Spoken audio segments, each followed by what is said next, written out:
Welcome everyone back into another episode of Story World. Alex, how you doing, man? I am doing great. How has your week been going, Steve? Not too bad. Good. I'm feeling it. It's been busy, but it's not too busy though. It's been actually kind of. I thought. Let me put it this way: I feel accomplished. Like I actually have been able to check stuff off the to-do list this week, which is kind of Good. rare. Couldn't have So, been too stressful because you don't look too much older since last time. So oh well, thank you. That's good. It takes until like you can still see like some dots on the top of my forehead from my CPAP machine and right here on my nose. So it's kind of like by the time I get to the end of the day, it just starts fading away to where it starts, does that CPAP perfectly. machine help quite a bit?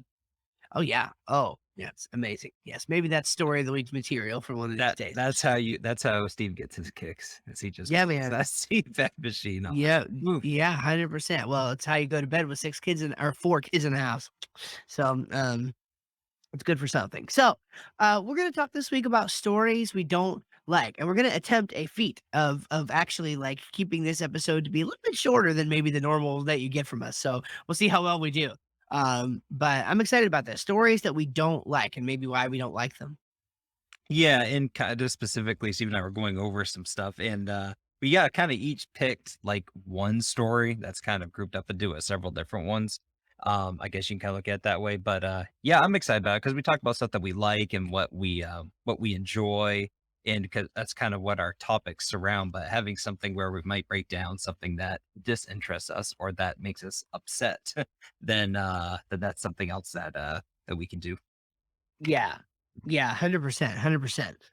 Okay, so I'll just start off and talk about this a little bit. So I just recently recorded a couple of well, I say just it's been a few months ago. I've recorded a couple of back-to-back podcast episodes kind of juxtaposing this. And so when I think about a story that I don't like, especially as it relates to my domain, which is marketing, you have to be very, very careful because storytelling is such a big part of it. You hear a lot of advice out there that talks about storytelling and marketing, and we've talked about quite a bit of it on the show here. But if you're a bad storyteller, then this is going to potentially work against you. And the primary way that I can tell if somebody is a bad storyteller is when you go to their website and you have no idea what it is that they do. Immediately, you're confused. But by golly, they'll tell you all about how Uncle Frederick started the company when, back in the 1950s when you had to walk uphill both ways in the snow to get anywhere. And they'll go through these elaborate company histories that they're proud of, but they won't ever tell you why you should do business with them. So these boring stories about your company history or, you know, and so these are things that in the marketing world we kind of want to shy away from because the key is when somebody comes to your website, they should know within about 3 seconds, or they have to know or else they're going to leave within about 3 seconds why you're there and what you do. So if you have to tell the story about Uncle Frederick, maybe you can bury it somewhere in the site or Yeah. whatever, for the person who really wants to dig. But most people don't really care about that kind of thing. Okay. So the way that I like to think about this is the difference between your story versus your stories. Now, I know that's not very helpful. It requires some explanation. Because in those back-to-back episodes of my marketing podcast I was telling you about, in the first of those, I was like, well, your story doesn't actually matter, like at all. People don't care because they're tuned into WIIFM, What's in It For Me radio. That is the station Mm. that everybody's on. And so when you come in and you say, "Oh, well, look at me. Look at how great I am," that's you trying to become the hero of the story, whereas you really need to take this sort of guide position. But the other side of that is that a chief way that people get empathy and and develop a relationship with you is they're telling you some of their stories, like origin stories or epiphany stories, like, maybe the epiphany of how I, in my business, like how I got into marketing, these are things that might also interest people and draw people in. So it's kind of this weird paradox where if you're a bad, boring storyteller, and all you're doing is talking about your company history, you may not get very far. But if you're a great storyteller and you can tell people why you do what you do, what that impact is, etc., then you can actually make great strides with people. Yeah, I think those are all good points. I will say, yeah, I think it's good to separate the history of a company for kind of what you said for people who actually care to dig into that. Yes. Because typically when you do have a company like that, whether it's an old company that has a lot of history or an exciting company that's big and grown, say Apple, for instance, the Steve Jobs background, there's autobiographies or biographies about these That's people right. and you can pick it up and read it if you want. But to use it as a selling point or, hey, this is how we were founded in this year, that's just not going to capture what you need to capture people's attention for. And ultimately, that's the product or service Yeah. that you're getting Yeah. into. And there are creative ways to do this. For example, we were at the outlets in Gatlinburg, Tennessee for or Pigeon Forge, whatever, for a marriage retreat earlier this year. And I was in the North Face. The North Face is one of my favorite just clothing companies because their clothes are just so stinking comfortable. And as a marketing guy, um, brands like the North Face interest me.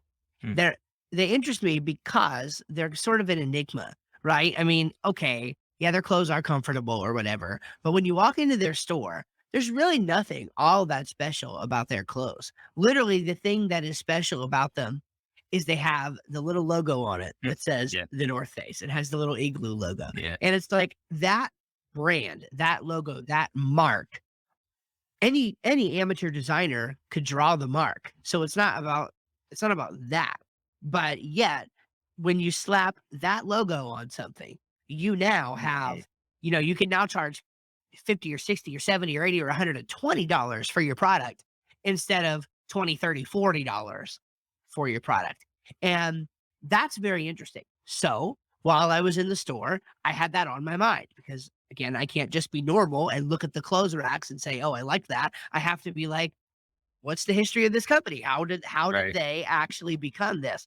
And so, for interested parties in one corner of the store in the outlets, they had a um it was a wall, but it was kind of like rather than try to explain it, I'll just say it was a wall, okay? It was a couple sides of a wall that had, their story essentially painted on there, and it was sort of in like um, a map slash, you know, timeline sort of thing. So it was like a map, and then it had points on the map of important locations and then it mentioned the date at which that thing happened all the way back through their company history, and again, it just walked you around and you could read through the whole thing.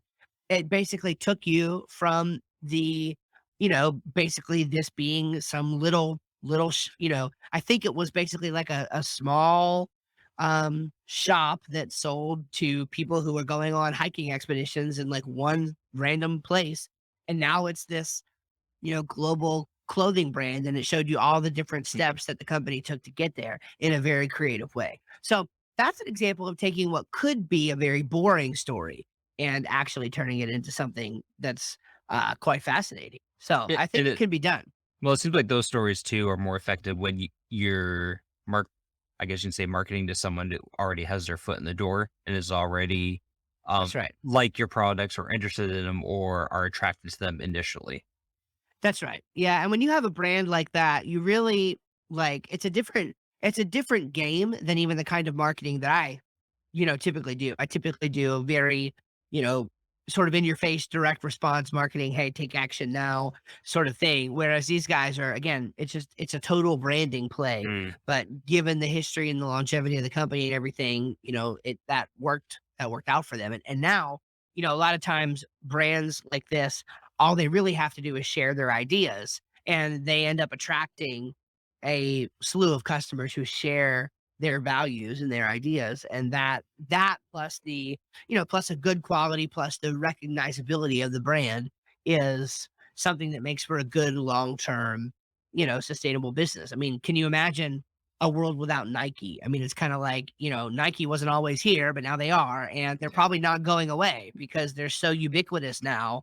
I mean, I just can't imagine that. I mean, I guess the shoe as we know it would have to cease to exist or something for this Right. for this iconic brand Yep. to no longer be around. So Yeah. No, I totally agree with you. Yep. Absolutely. Um, sweet. So let's hear yours. Your story yeah. that you just do not like. Yeah, so and again, it's stories we don't like. So with the caveat there that it doesn't necessarily mean we think these are bad stories, but that it's just Hmm. we don't like them. And the story or stories that I just couldn't really get into at all is probably 90% of the stories dealing with the MCU. And so I remember You're when I was sitting right now. Everybody thinks you're sitting right now, just so you know that. I know, and that's I can't okay. wait to hear I feel like this is more of a confessional than a it is. podcast. So It is. now when the first Iron Man came out, I actually really did like that. I think it's been so long since I watched them. I'm not capable of talking about specifics of it, but I just remember really enjoying it. I liked the character, I liked the story. I thought it had a good conclusion, good action sequences, and I really liked it. And I remember enjoying a couple movies after that too. It was when um I think two things. Well, a few things. The first I'll go to is when they started to introduce so many characters to it. So when I read my epic fantasy books, I like having a lot of characters. I think there's a lot of time and effort to weave in the stories and really get familiar with each character. And not saying that people can't feel attached to the characters in the MCU. Just me personally, when you're in a runtime movie of 2.5, 3 hours, and you have I don't know, 10 main characters together in that time frame. It's just really difficult for me personally um to for lack of, just fall in love with a certain character and really cheer that character on and feel a connection with that character. And so I do think that they have great action sequences, and I definitely give them credit. They planned this thing for a long time, and so there's definitely talent there. I'm not saying that they're bad movies. I just could not get into them for that reason. And then another thing too is this is just a tendency that I have is when there gets to be too many fanatics following a certain thing, I tend to just kind of steer clear of it. And especially since leading up to it, obviously you have, a history of when it started in, I think Iron Man came out in '08 or '09. It was something like that. Maybe, Either '07 or '08, I think. yes. And so you had a history of what, 50, 60 years of comics. I know more than that, but really Yeah. significant. And so um and I never got into comics anyway because I was always confused as a kid of, well, like there's this Superman storyline, but then there's this one. So which is the right one? And they're all the Yeah. right ones, but they're different. And sometimes it's a different Superman in this one. And so I just never bothered with it. If I can't make a coherent story out of what's there, then I'm not in it. And so and Yeah. and so just I think all a lot of and so that just kind of and so when the movies came out, people would say, "Oh, well, Iron Man could be this because in this storyline," and it just did not appeal to me at all. And so I think and again, so this is me saying I definitely think that they did a great job with the storylines for it, and it's paid off. It's worked really well for them, but those are just stories that I cannot get into. And then another thing that I just don't like is watching some of the bigger ones where you have some of your more epic battles in it and several characters. It just always seems like there comes a point where it's like a formal lineup on one side of a battle arena and then on the other, and like one character says something cheesy to the other one when they like might die, like into and I don't know, it just there's just a lot of cheesy moments in those films. And anyway, so Yeah. that's just kind of where I am on that. On why Yeah. just I never cared for him too much. Yeah, that's really, really interesting. One thing, well, first of all, I think everyone, hopefully everyone can objectively agree that Thor Ragnarok was one of the worst movies ever made, in my opinion. It was terrible. The humor was awful. It was just bad. I think unfortunately they kind of went off the deep end with the Thor character just in general. And in my opinion, they haven't really recovered. uh, from that yet. Mm, Um, as it relates to that character arc, it was just really, really bad. Now there's a new one coming out soon. Thor, Love and Thunder, I think, is yeah. supposed to be out kind of soon, and so maybe they'd redeemed it. I don't know. Um, but that was definitely awful. You talked about the comics, and I totally resonate with that because I Mm, never was a comic dude. I mean, about as into that as I got is reading the little mini comics in Bazooka Bubblegum, right? Like I never really got into the whole comic game. Now, mm, um, however, one of the things that I have found sort of enjoyable is especially and like, now with the movies well, t I'll say 2 things. It was kind of cool because before we moved to Statesville, I guess this was a couple years ago, what we did do was, in terms of the movies that were out at that time, we did binge watch them over a series of a few weeks from the very beginning to current, mm, and that was actually really cool, in my opinion. It was a really neat experience because you got to see things tied together in a way that's a little bit less broken up than just seeing a movie every, year couple of or years, yeah. 2. Yep. Yeah. So I'll say that was pretty helpful. With the comics and like I was going down, getting ready to say, especially with Disney Plus and the release schedule of content that they have for this phase of the MCU, what I have found really exciting is, like, after an episode comes out, we'll watch the episode and then go to YouTube and we'll watch one of the spoiler channels. Mm, Usually Heavy Spoilers is the one that we yeah. like. We'll watch one of the spoilers channels, and what they'll do is they'll do the breakdown of everything that happened in that episode, the Easter eggs you Mhm, missed, etc. And so what that will typically do is help with some of those divergent storylines and stuff. He'll talk the guy's name is Paul. He'll talk about some of the different comics that there were. He'll talk about like whatever show because the show, even like the modern like shows that they're making are all based on, at least loosely, but usually more than loosely based on the comics from again 40, yeah. 50, 60 or whatever years ago. And so he'll help tie some of those threads together.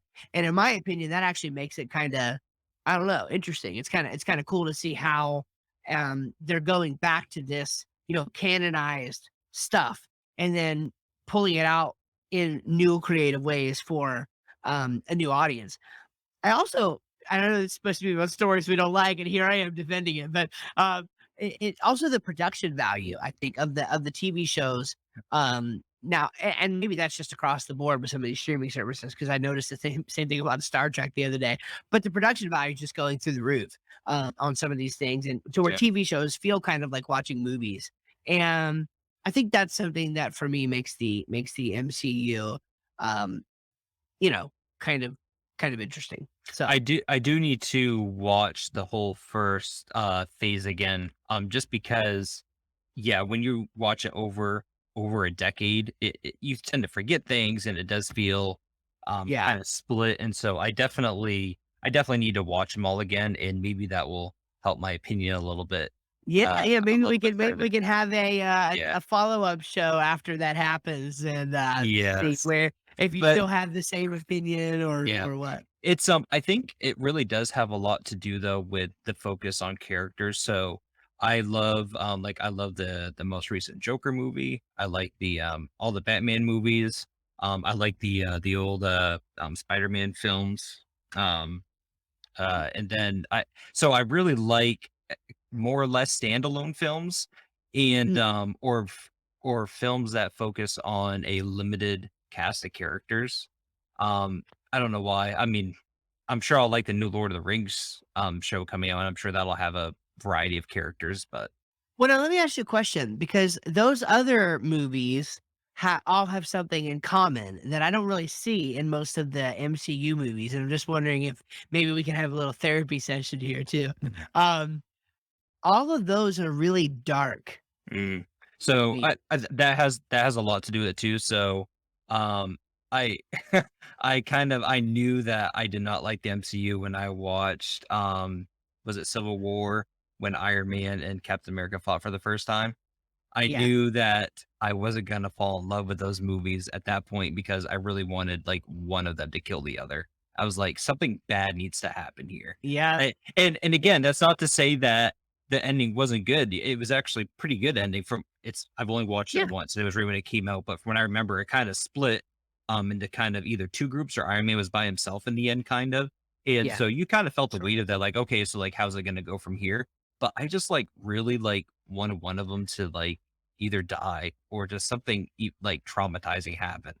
And so Yeah. I think Yeah. it's a preference thing too. And again, so I'm not saying that they're bad movies. I actually think kind of objectively they're good movies. They really did a great job Sure. writing Sure. those storylines. It's just hard for me to get into them for those I reasons. hear that. No, that makes a lot of sense to me. And when you told me that, I mean, that definitely the that is a gap in the MCU. There is not very much darkness. And in fact, as I'm just thinking about it right now, there are only two things across the entire spectrum of the MCU that I can immediately point to, and I won't share what they are for spoiler sake, but they're just really two things that I think of as like, oh, that's dark.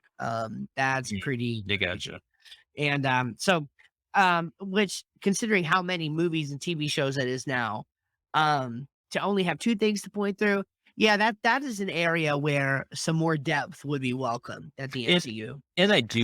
I do get it though, because it's targeted towards adults and kids alike, and It's it's mass just market, it yeah. is very it is, and it's very hard to cater to that. Whereas, like if you watch something like Logan, that's about Logan, the Wolverine, Yeah. that's not meant for a 10-year-old kid to watch. So, Exactly. No, um, no, it is not, and it is, yeah, I totally agree. I think that's a huge thing that probably has some people a little now, I'll say this too, and again, this is not maybe this episode should have been all about the MCU. oh And boy, maybe we should do well, one all about the MCU. yeah, that'd be good. Um, but one of the things that makes the MCU now in especially in phase 4, I can't remember if some of this would have been considered phase 3, probably not. Mostly phase 4. Um, What's the whole entire thing called? The first 4 phases, or what's, like, the whole first part called, or the past oh, decade or so? Isn't as it called far as something I is don't it, think like so. is it, like, the first saga or something? There's 4 phases, but don't they make, like, one thing? I forget what it's called. Oh, Maybe I'm wrong. I mean, it's kinda like the Avengers, it probably has something to do with the Avengers specifically, because, the last one was Endgame.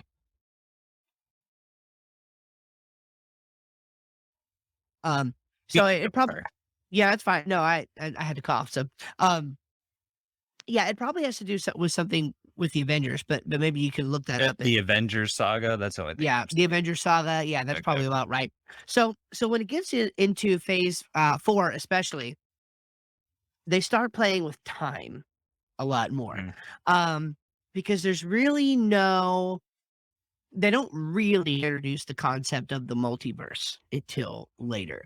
And once the multiverse happens, that, in my opinion, as a guy who is just obsessed with, and maybe this is my Star Trek talking, but I mean, I just love a good temporal anomaly. All right. So give me some time problems, and I'm all about it. So I think I mean, these are not a one to one comparison, but what they are lacking, in my opinion, in terms of depth and darkness.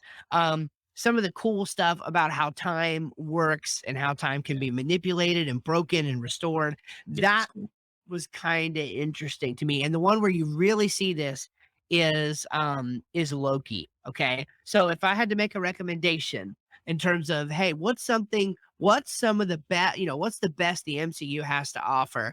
I don't know that you could say it that way necessarily, but I would say that if you don't like Loki, the TV series on Disney Plus, then you're probably gonna have a difficult time liking anything with it. But if you like Loki, and it gets into some of the darker stuff as well, if you really like Loki, then there is hope for you yet. That's kind of and I think you could actually start there without having to know too much else about what's going on. And that was just a really, really cool Hmm. series that gets into some of that stuff. So I'm gonna have to start from Iron Man and just go through it. and just go through it. Yeah, you might No, have to. my Brooke and I, we did start a while ago, and we need to finish it, but we did start watching WandaVision. We got like through the fifth episode. We like that, so Oh we thought yeah, that yeah, was yeah. really good. Yeah. Okay. Cool. Yeah. WandaVision definitely starts to go down some of those rabbit trails too. And again, I think So I like it too because I don't know how it ends. I think it does branch out into other stuff and connects to the MCU as a whole. But like, I like how focused it is on like that specific story. 100%. And that is another thing I was going to mention. I'm glad you brought that up. That they are doing, especially now with the TV shows. Mm, Um, they are laser focusing more. I yeah, mean, obviously the Avengers films are a little bit more difficult because they are so. Yeah, they have. You already said it. I mean, they stuff so many people in. But the other standalone movies and TV shows, I think for the most part do a good job at honing in on the particular storylines. yep, So it's a unique sort of thing. So good. Well, all hey, right, this is maybe our shortest episode we have ever done. ever, It's, ever. ever, ever. It's I kind kind of of like I'm it. not gonna lie, it's kind of You know? refreshing. I think it'd be good to do this every once in a while, and Yeah, yeah. it's good. People are probably like, do this every time. I Uh, know it'll be you know, interesting to see and how people react to it. yeah, But pretty cool. even with these short episodes, we still have our story of the week at the end. Story of the week. Do Yep, you want to go absolutely. first?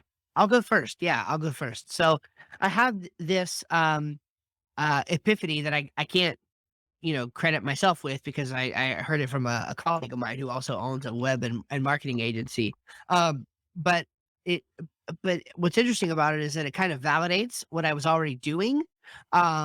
And it just gives me some new language to think about it. And to be fair, I thought the way I kind of reformulated it into my own framework that is alliterated. So now I can call it mine and it makes me happy. So, and that is that there are only three types of customers, okay? So that you can get online through marketing and through your efforts. There's really only three types of people. They are your repeats, so your repeat customers.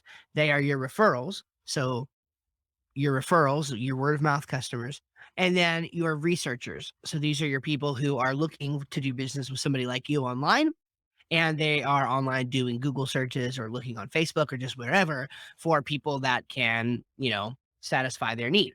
So when you think about it that way, it's really cool because you're looking at, okay, well, there's only three different types of people that I can go after. And so when you start new marketing activities, you can kind of say, oh, okay, well, what group am I going to go after? And then when you decide that, that automatically like really limits your options as to the sort of things you can do and really helps it become a lot less confusing. So for example, for your repeat customers, well, how do you get them to come back, right? So how do you create repeat customers?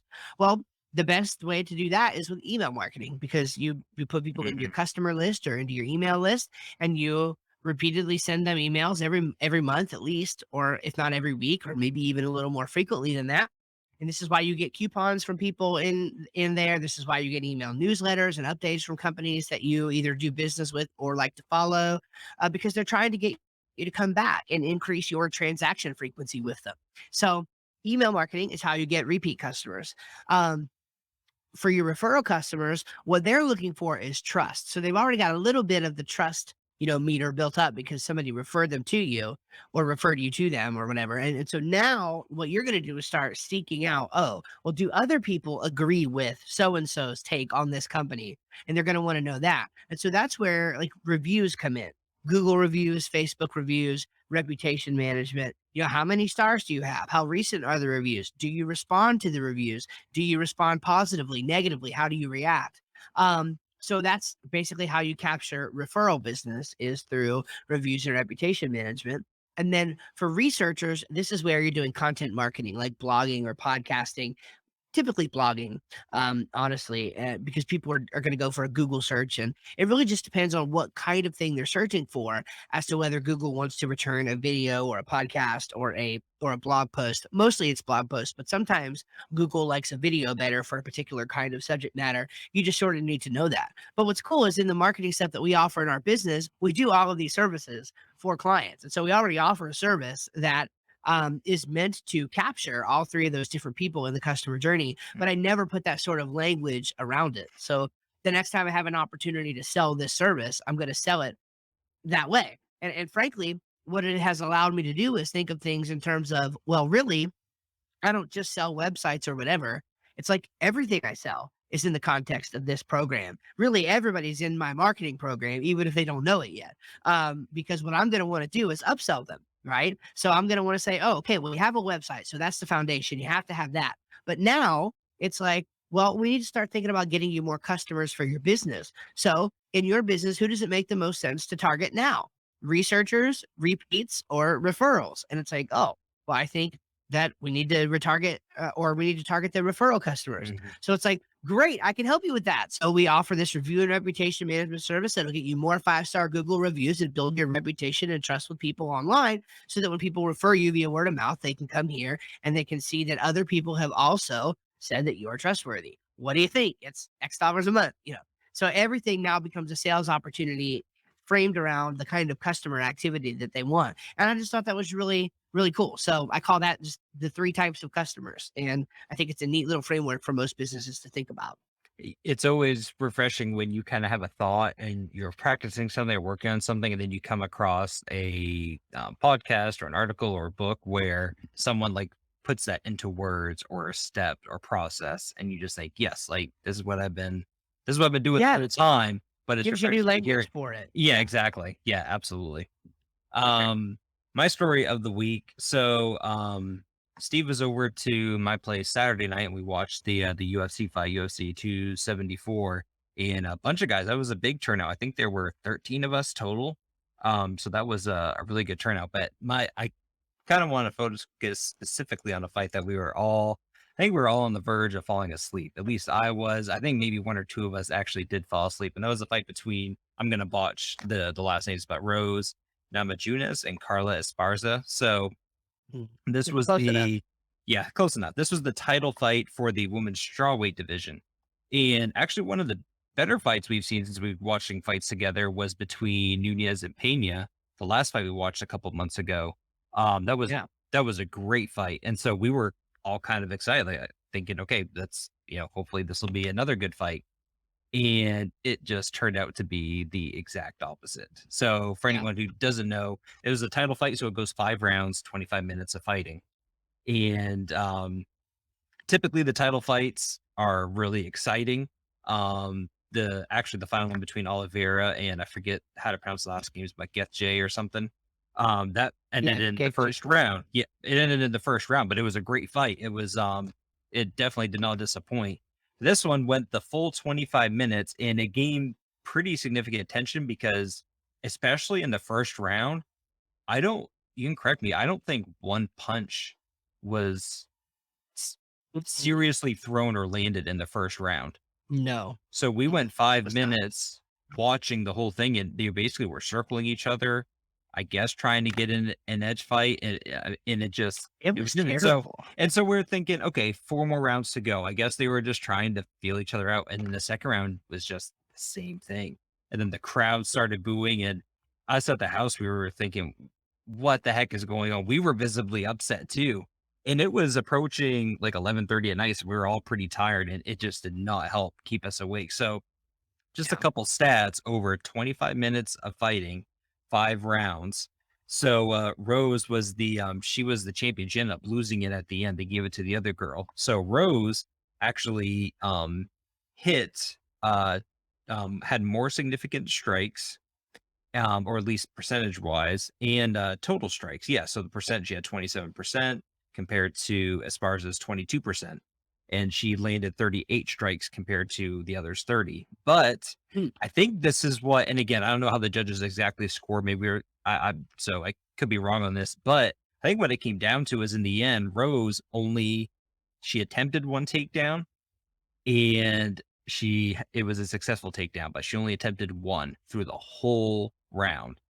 Esparza, on the other hand, Mm. attempted 11 times to take her down. Now, granted, only succeeded twice, but I'm wondering if in the end the Mm. judges were like, man, Rose does not deserve to keep the title because that was awful. Like she just At the did not very fight least, the for it. other, Carla wanted it, you know what I mean? Like, Exactly. she showed that she wanted it, Yep. and Rose did not show that she didn't wanna lose it. And so I'm not an expert in the point scoring, but I'm just wondering if at the end, because even the judges were like, who's going to win this fight? Who do you? So I wonder if in the end it was a very subjective thing with, you know what, like I'm just going to give it to the person who at least made a little bit more of an effort in the end. But Yep. it was it was definitely the most boring fight I've ever watched and very disappointing because I was expecting Yeah. a good fight. And even the commentators were like, Oh, they that was were, actually more entertaining than the that fight, was, was yeah. hearing the commentators talk about how Yep. unentertaining the fight was. I mean, I'm pretty sure I heard Rogan say that he thought it was literally the worst fight he had ever seen, which is He saying something He did not hold considering. back, and he did the interviewing at the end, and I forget his exact words, but he kinda stumbled. He basically said something along the lines of, like, "Were you g" He I for literally said, he said it was a very he said it was, this was a very strange fight. What did you think and about it? You he know? threw in there some type of wording as far as the lines of, like, basically, it was a boring fight. I forget his exact wording, but he basically threw that out there, and the person who won, Esposa, she basically said, like, "I thought that, I was really challenging her through the whole thing." And we were just like, "What match were you fighting?" So, it was So a very strange. it was a very weird fight. I still Yeah. don't quite understand it, but in the end, I'm glad that they took the title belt away from Rose and gave it to the other girl because at least she kinda made a little bit more of an effort, I guess. Yeah, I definitely feel like, I don't know, it was odd. I mean, I felt that well, I think that the assessment you just read was really accurate. Like, I felt that the strikes definitely seemed to be more significant and everything coming from Rose, but there just wasn't that many opportunities. She was really just Yeah. biding her time. And the interesting thing about that fight is, um it's almost like the people who were in her corner, which was like her husband and then like Mm. another Yeah. trainer guy, were egging her on. They had like, she felt so confident because Oh, yeah. they had her thinking that she was doing exactly what she was supposed to do. Literally through all, was it 5 rounds? Was it four or five? Might have been four. I can't remember. But um through every single round, they brought her over there and they were like, "You're doing it. You're doing a great job. You got her. Like, this is exactly what we need. Keep doing more of this."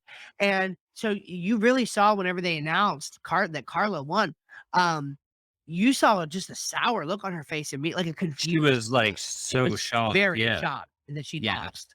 Like she had Um, been robbed of it. which is just super duper interesting. So It was weird. I can see how in the mind of a fighter, when you're out there, you probably don't you're not a spectator, so you're in a totally different mindset. But at the same time, I would think sort of. you would kind of at least know somewhat that, hey, that I'm not getting punched a lot this fight. I wonder why. I just think Yeah. that some dots would connect there. But anyway, but at least Oliveira gave us a great fight, and so that was a good one to top it off. We Oh saw man. one of the um one of the nastiest knockouts that we've seen. Was it? It was It, Chandler. it was And Chandler that and knocked I him out. forget the Oh man, Tony, yeah, got yeah, the Ferguson, Ferguson, Tony Ferguson. and just Yeah. that kick to the jaw that was scary. And Ooh. and when he landed, I know we were kind of joking, but at the same time, we thought, did he like kill him? Like he was out. It's rough. There's Yeah, some memes floating around Twitter, yeah, and some of the images that people, oh man, it is the bad. to look at that foot connecting right Mhm. where it did with his face it gives me chills. It was really crazy. So, Oof, what a great night. And then the next one is July, so that'll be good. oh man, I'm so pumped. Yeah, I'm super excited. So. Well, Steve, I think this brings us to the official end. It does. It does. Very good. Thank you everyone for listening. Take a picture, screenshot on your phone, share it on social, yada yada yada. Tell other people about it. Really excited about the listenership so far. I mean, I think we're It's been you really know, we're solid. we're we're doing pretty well. So, I'm surprised and excited about it. I thought for sure it would just be me and Alex listening back to it for the entire first year. So it appears that at least a couple other people are hanging on with us. So it's very exciting, especially with these long episodes. So, it's been great. Yeah, I don't have anything else to add except just keep hanging on. If you like us, and keep on listening. Beautiful. All right. Thank y'all. We'll see you in the next one. See ya.